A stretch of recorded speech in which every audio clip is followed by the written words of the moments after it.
Hi, and welcome to the Connected Teamwork podcast, led by me, Olena Sergeeva, and co-led by Hylke Faber and Carson V.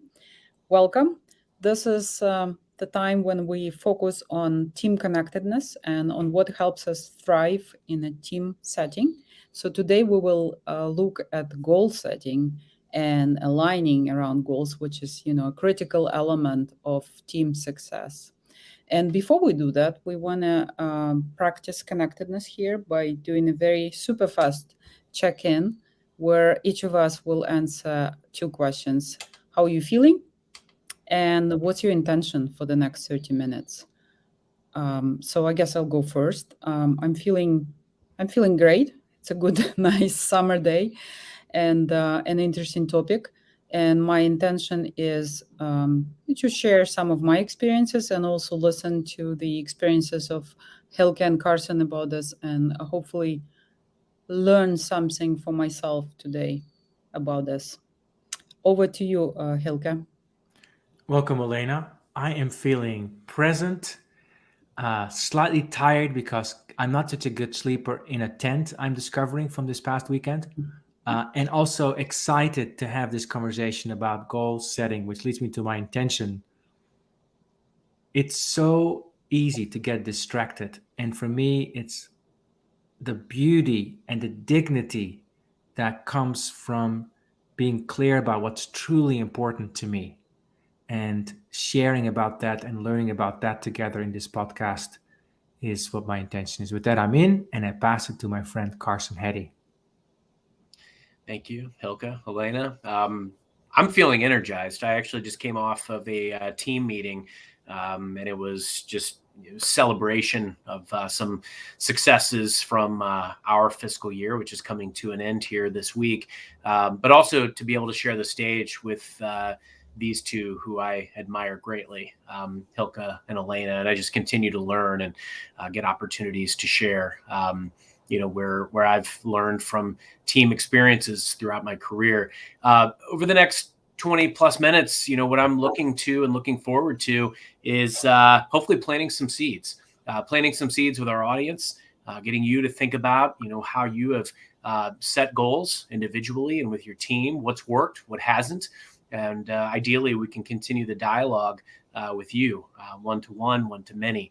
I'm definitely really excited about the future of this show and engaging with some of those watching as future guests, but also as we really explore and unpack this, really want to just plant some seeds for how we can all continue to better ourselves in connected teamwork. Back to you, Olena. Welcome, Carson. Welcome, Hylke.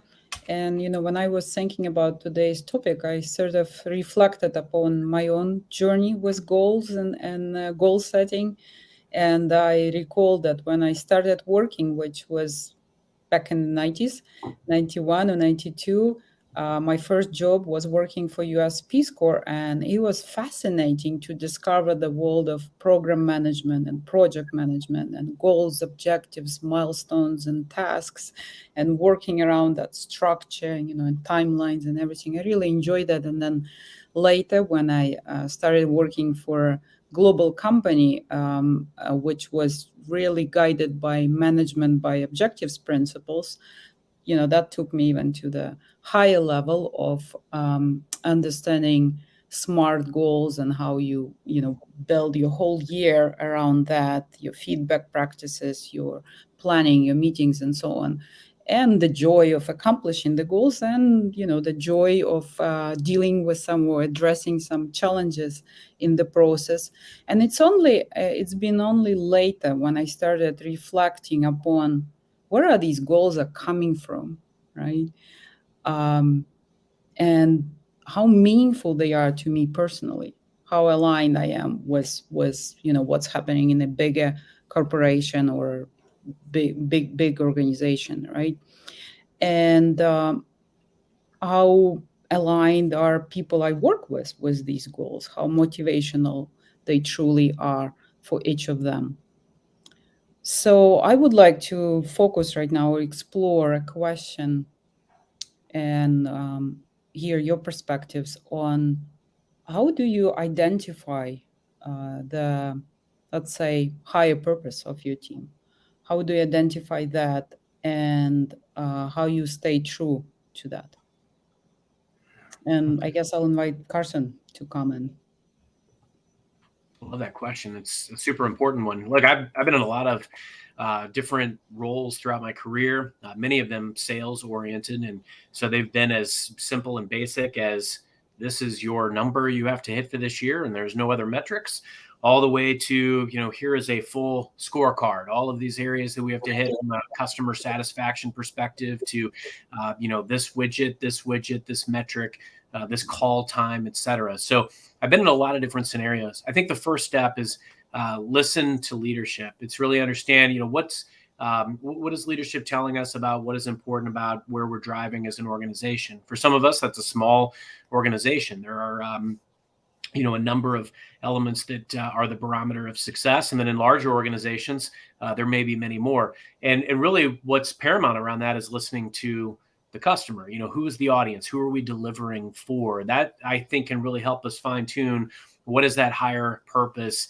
How do we identify that higher purpose? And then the last element of that I think is super important, and I think we're going to delve more into this as the show progresses, but really understanding the kind of the sum of the needs of the different business players, the different business units, the different people that are part of a team. If you're working for a relatively small organization, this is everybody that plays a part in the finished result, the finished product. In a very large organization, you could have different business units. You could have different operating groups, and each of them have their own missions and milestones. People have their driving forces, whether it's they want to optimize their paycheck, they want to get a promotion, they want to have maximum impact, they want to elevate everyone around them. Oftentimes that is an individual's higher purpose, but an organization's higher purpose may be a lot more altruistic, making a difference in the world. How can we work with our audience and our customers to transform experiences and to do good for the world? So I think that's where you really want to understand, what is our organization driving toward? What do our customers need and expect from us?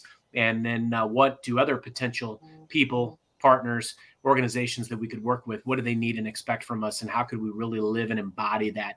That can help us define higher purpose. Thank you, Carson. And I heard a lot of the importance of listening, basically, to all the various players, whether it's leadership or your own team, customers, and then other important business players in the game, right? And it really varies whether it's a huge organization or a small organization, right? The approach may be very different. However, I'm curious also to hear you, Hylke, and my focus in the question will be, how about this higher purpose, right? Because we can all agree that most businesses, evolve around sales and revenues and EBITDA and profits and so on, right? And many of them have very nice missions that may be inspiring and so on. The reality of organizational life gets much more messy, right? And it's not as centered on the mission and values in your daily life very often. So how do you stay true to higher purpose, right? And how do you discover your own team higher purpose within that, within all of us pretty much shooting for achieving annual goals and so on? That's great. Thank you for that question. I'm thinking about making soup. So when you make soup, like, you need to have a goal of, I need to get the right ingredients, I need to have the right equipment, I need to give myself enough time. All these are micro goals that add up to a bigger goal of creating this delicious soup, right? Now, in the process of making this soup, I can get very excited because there's a new, nice aroma. I can get very discouraged because I didn't get the right ingredient, or I overburnt it, or it's not ready yet, or whatever it is. All of that could say are intermediate goals that are transient and they're transitory. And you asked me about higher purpose. So how do I stay focused? Because what's the purpose of a goal in an organization, in a team? The purpose of a goal is to galvanize time and attention and resources for an outcome. Now, I need to make sure I galvanize it. So I need to make sure that it's able to withstand the test of challenge and of distraction. And we all know that our ego survival brain is usually absorbed by distraction number one, which is me, right? Me making money, me keeping my job, me looking good. That's my ego. Nothing wrong with that. It's, however, if I stay in that, I will never make a great soup, because then when it doesn't go right, I'm going to think about how it reflects on me, as opposed to the higher purpose, which could be I'm going to serve the nutritious meal to my family. I want to do that in a peaceful way. So I want to make sure it's there on time and it's served in a beautiful way. So it's something that we all look forward to. It's uplifting, right? So to me, a higher purpose invites us and calls a team to look a little deeper. Ask yourself the question that Satya Nadella came with, which was, what would happen if you didn't exist? What would happen if your team didn't exist? Why are you here? Yes, sure, you're here to achieve certain metrics. But why are these metrics important? It's like, for example, in our business, Growth Leaders Network, we are promoting connected teamwork journeys. That's what we do.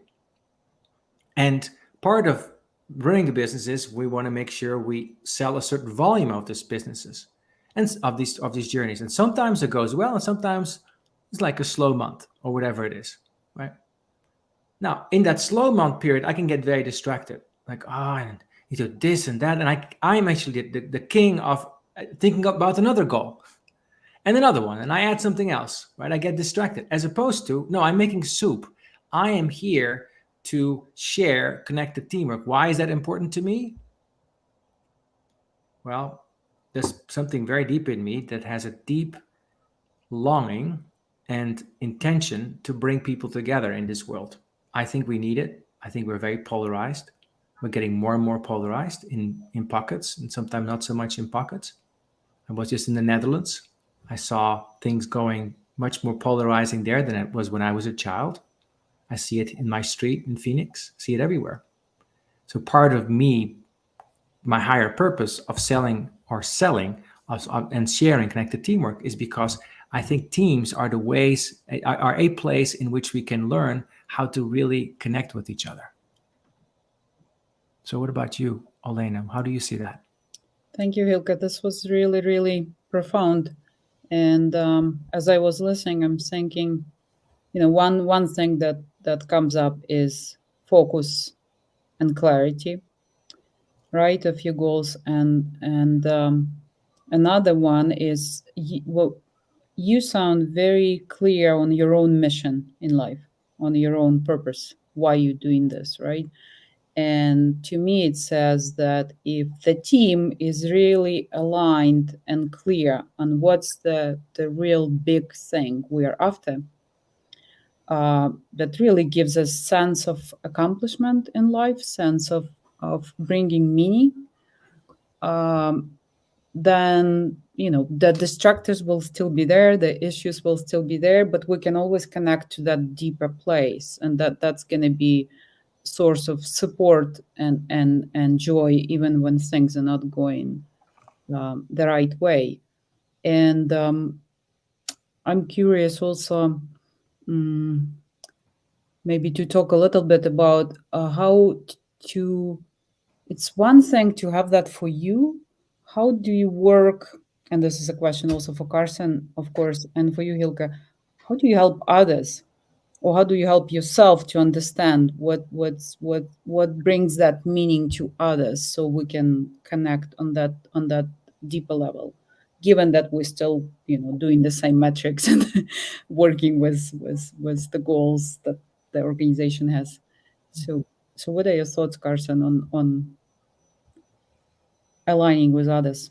Yeah, I love that question. I think it's important, whatever you're in a position as a leader, to empower and enable your team to come together around where there are synergies and where there are opportunities to really unearth this higher purpose. I work with a lot of organizations whose higher purpose is to continue saving lives, or to uncover cures for incurable diseases. And so, my role in all of that might be a cog in the wheel to bring a resource that they may not have been aware of that could amplify and elevate what they're doing. And so I think the key element is understanding what everyone you touch, what is their higher purpose. I think those things are important. In the past, I have fostered, committees, built community around what we're doing, be it groups that come together in person or virtually. Over the last few years, there's been a prominence in virtual communities that come together around a common cause and higher purpose.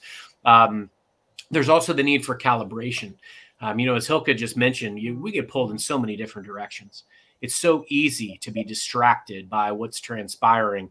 Sometimes even our leadership can be the ones distracting us, that they're pointing you toward something else. And you're like thinking, hey, I'm going down this path, the path that we thought we were on before. Sometimes it can be our own leadership that is the distraction, but it's very easy to get pulled in a lot of different directions. We have to have calibration. We've got to go back and revisit that higher purpose.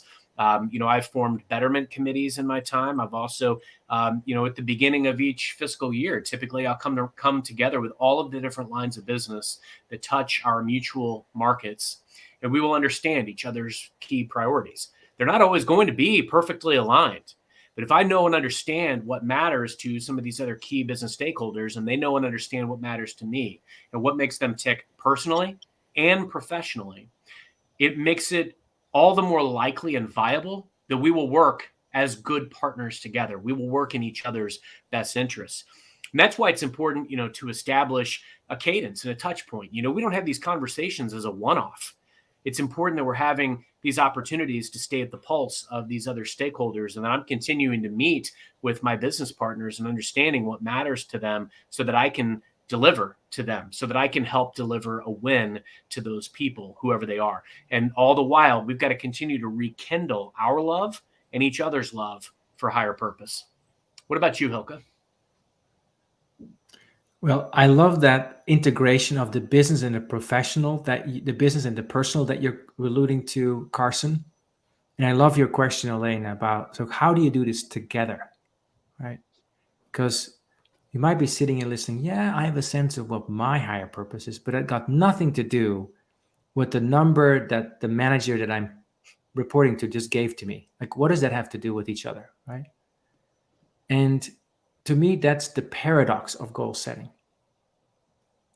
When things don't fit together, it usually means that we haven't looked deeply enough, which doesn't mean that it always fits together. Not saying that. But what we find is when you ask the why question, like, for example, why, putting this onto myself, why do I want to attain a certain volume within Growth Leaders Network of connected teamwork journeys? Why? Not because I want to have X million dollars on my tombstone when I die. I don't care at all. Of course, I want a certain level of stability for my family. That's true, right?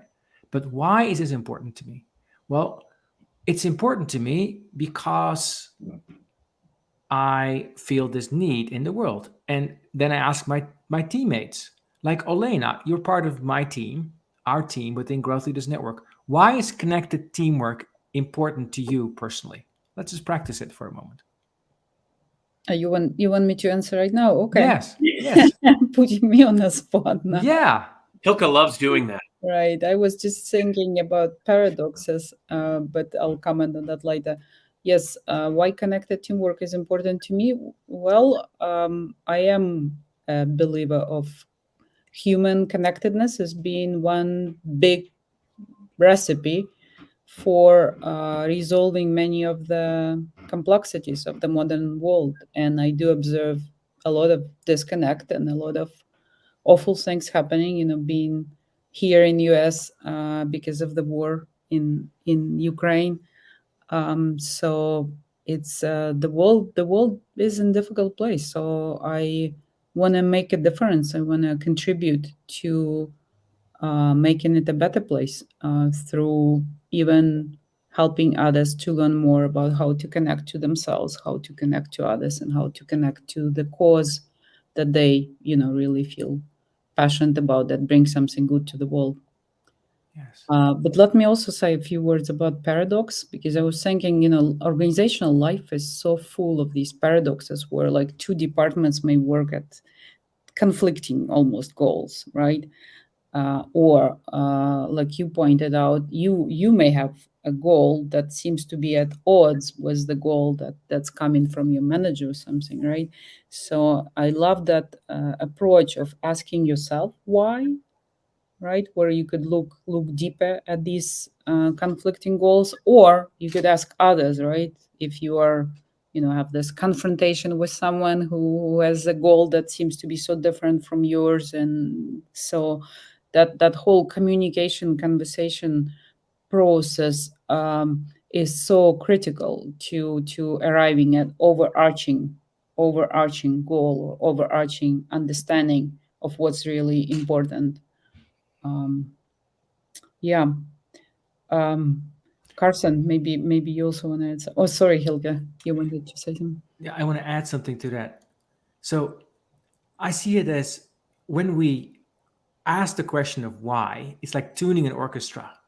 It's like we're all listening to each other. And in that, there's also discovery that happens. As you were talking about Ukraine, I discovered something more deeply in me, and something in me started to resonate. So I started being tuned by your speaking.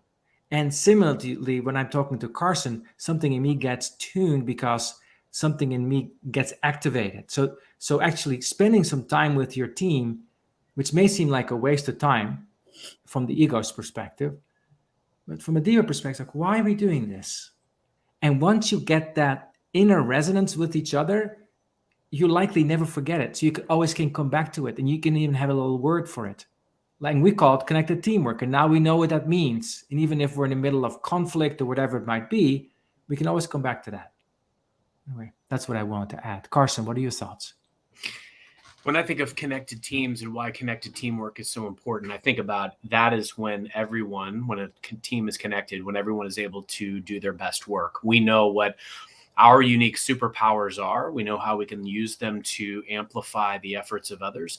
And we also know how we can complement the work that everyone else is doing. People are working together because there are common things that we're all after. The pursuit might look a little bit different for everyone, but we're all marching to the beat of the same drum because we're after that common higher purpose. When I think about great teams, I think about the Chicago Bulls of the 1990s.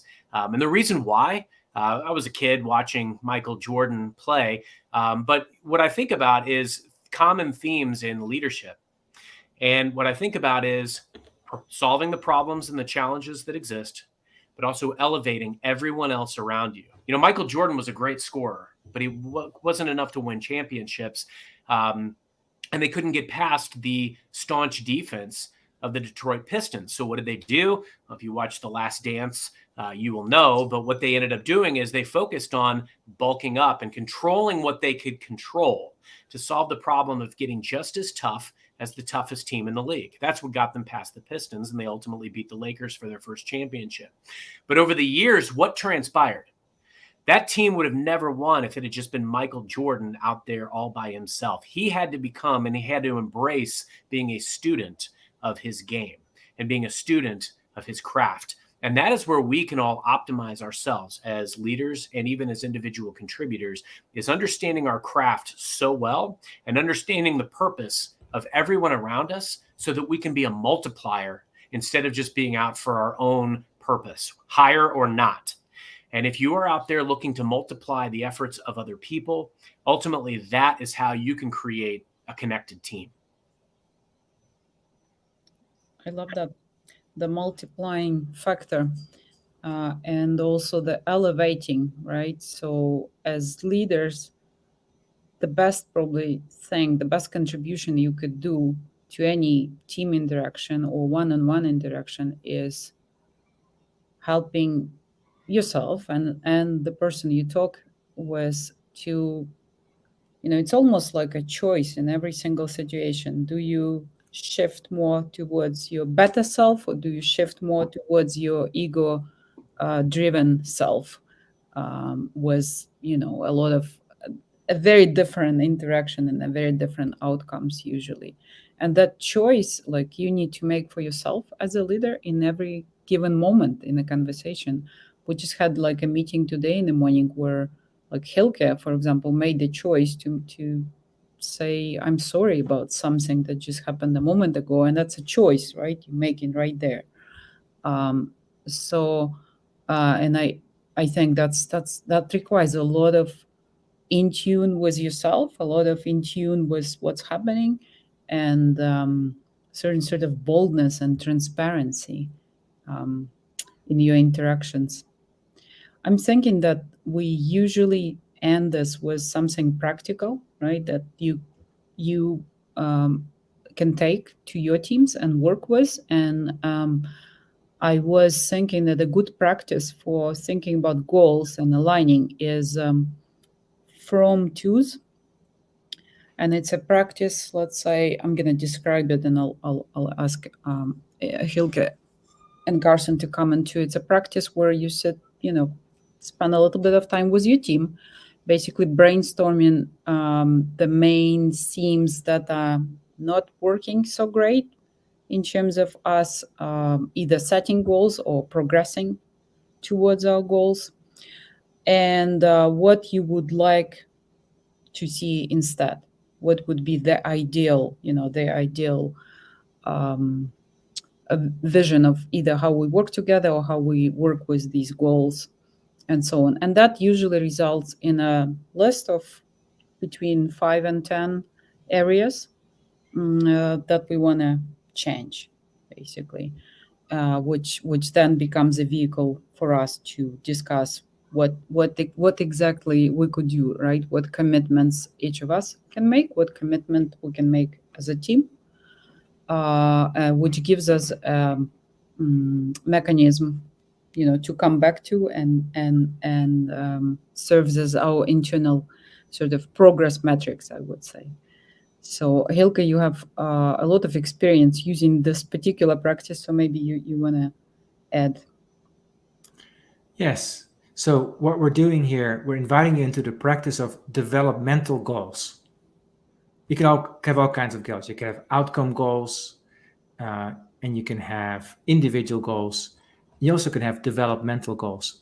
Like, how do you want to shift the behavior of your team? And that's why I like from twos, because they're very specific and you're all aligned in it on a certain on a common language, right? So one from two we have in Growth Leaders Network is pursuing many different things to being very focused. And so when Olena says to me in a team meeting, let's focus, I don't only hear her say, let's focus. I also hear her say, let's practice something that we agreed to before. And because I have a deeper relationship with that from two, something in my neural system gets activated. It's like, oh yeah, right, focus. I remember what that feels like. And I get shifted that way, like being tuned back into resonance, basically, what I should be doing. So I see that a lot with teams where these from twos become beacons that guide people and become a language to achieve the goal together in a much easier way. Carson, what do you want to say about from twos? Yeah, I love that. That is a practice that my organization leverages quite heavily. And when I think about from twos, I think, one of the ones that jumps out to me most is going from a reactive state to a proactive state. I believe strongly that great leaders help their teams see around corners. And what that means is based on the collective experience of a team or situations that you navigate through, whether they go your way or not, you can take that key learning and you can help your team to see proactively around the corner based on that experience, based on where you've been and what you've encountered. And so I think that can help you get into more of a proactive state of connected teamwork. You know what's coming because you view a situation, you've been here before, or someone has. And I think that's why it's important to tap into the collective knowledge of the teams that you work with, because it's very likely that if you reach out, and I heard this weekend that one of the greatest superpowers is asking for help, the ability to ask for help. And if you're willing and able to ask a colleague, a mentor, or even someone else in the organization who has some wisdom and experience how to do something or to help you in any given scenario, it is a multiplier because it will make you better, and it will take you from the position of being reactive to more in the driver's seat, so you can keep a steady hand on the wheel. Consistency is the key to leadership. I think a lot of times where we become reactive is because when we are surprised by a situation, or because when we act out of a desperation or out of emotion. And it's important to feel those emotions and understand them, but what we want to ultimately do is funnel and fuel that into a more proactive and decision based out of confidence. Thank you, Carson, and thank you, Hylke. Our time is up, so I'm just going to ask you to give a one-sentence checkout. And for me, my checkout today is remind myself of my higher purpose in all contexts and connect to that. Carson. Yes. My one-sentence checkout is be intentional. Be intentional about creating and rekindling your higher purpose and your team's higher purpose. You won't regret it. Thank you. Thank you. And for me, it's going from overanalyzing what might have not worked to being proactive in seeing around the corner towards the goal that we've set. Thank you so much. Thank you so much. Thank you.